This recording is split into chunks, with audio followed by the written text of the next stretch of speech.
गुरुदेव, आपके चरणों में कोटि कोटि नमन। महाराज जी, मैं प्रभु की कृपा से साधना में प्रयासरत हूँ। नाम जप करते हुए जिह्वा, कंठ और हृदय में तो स्पंदन स्पष्ट प्रकट होता है, पर जब श्वास पर लाने का प्रयास करती हूँ तो ध्यान सांस पर ही लग जाता है, नाम से हट जाता है। गहरी सांस लेने या सांस को अंदर रोककर नाम लेना, इसके लिए मैं क्या प्रयास करूं महाराज जी? नहीं, नाम पर ध्यान रखिए, श्वास पर ध्यान रखिए। और नाम छूट जाए तो फायदा क्या हुआ? खास बात तो हमारा लक्ष्य है नाम अधिक से अधिक हम जपें। अगर हम श्वास पे ध्यान देते हैं तो ऐसे देते हैं, राधा राधा राधा राधा राधा राधा राधा राधा राधा राधा राधा राधा राधा राधा राधा राधा। ऐसा श्वास पे ध्यान क्या कि नाम ही छूट जाए? नहीं, नाम श्वास दो बिलक चलत है, इनको भेद न मोको भावे, श्वास नाम नाम ही श्वासा, नाम श्वास को भेद मिटावे, तब रोम रोम और रग रग बोले, तब कुछ स्वाद नाम को पावे। ऐसी एकाग्रता तो मुझे समझ में नहीं आ रही जो आप कह रहे हैं कि हम श्वास पर ध्यान देते हैं तो नाम छूट जाता है। नहीं, हम श्वास पर नाम चलाने का ध्यान दे रहे हैं। हम श्वास तो आपके चलाए चल रही क्या? श्वास तो स्वाभाविक आ जा रही है। हम उसको थोड़ा लंबा खींच सकते हैं, उसे थोड़ा कम समय में जो श्वास हमारी निकल जाती है उसे हम थोड़ा लंबा समय लेते हैं। तो नाम के बल से ही तो लेते हैं कि हम 10 बार जहां नाम था वहां 12 बार नाम ले लिए, 15 बार। तो नाम छूट गया तो श्वास का मतलब क्या रहा? मेरा समस्या ये है, एक ही जगह पे रह जाता है, या तो श्वास पे आ जाता है या फिर नहीं, हम कह रहे हैं श्वास पर अभ्यास क्या, वो तो स्वाभाविक चल रही है। श्वास तो आपके चलाए नहीं चल रही, उसको जो हम लंबा खींचते हैं तो नाम के बल से ही तो खींचते हैं।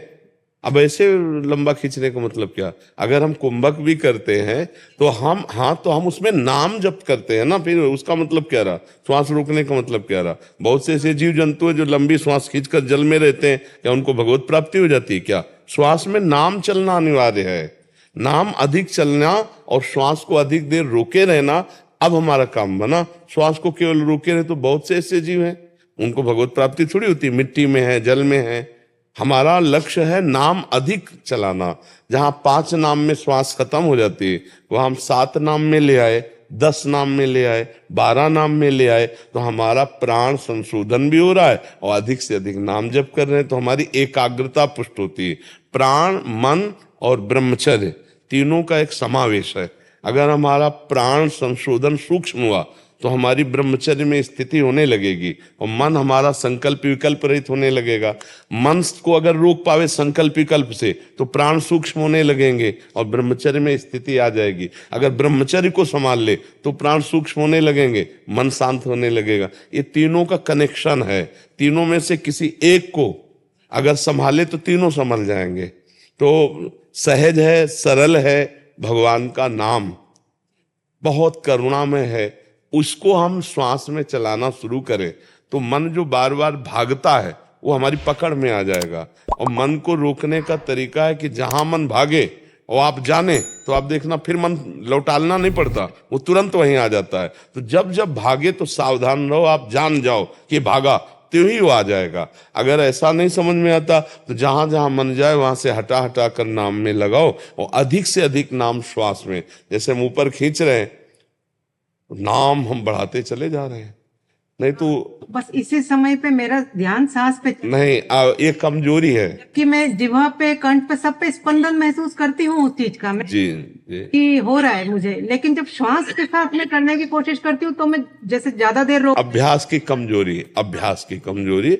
अगर अभ्यास दृढ़ कर लिया जाए तो उस समय नाम जपना नहीं होता, उस समय नाम प्रकाशित होता है। क्योंकि प्राणवायु रुकी हुई है ना, और आप दर्शन कर रहे हैं। जैसे आप प्राणवायु रुकी हुई है और आप नाम का दर्शन कर रहे हैं, संख्या पर दृष्टि नहीं होती उस समय नाम के ध्यान की दृष्टि होती है। जब हम कुंभक करते हैं, प्राणवायु को रोकते हैं, तो उस समय चलाना नहीं होता, उस समय देखना होता है। नामाकार वृत्ति उस समय नाम में पूरी वृत्ति। और जब फिर छोड़ा तो फिर नाम लेते हुए, अब जब शुरू हो जाएगा, छोड़ने पर जब शुरू हो जाएगा, खींचने पर जब शुरू हो जाएगा, लेकिन कुंभक में ध्यान होगा। उस समय जप की प्रधानता नहीं होती, उस समय नाम के ध्यान की प्रधानता होती है।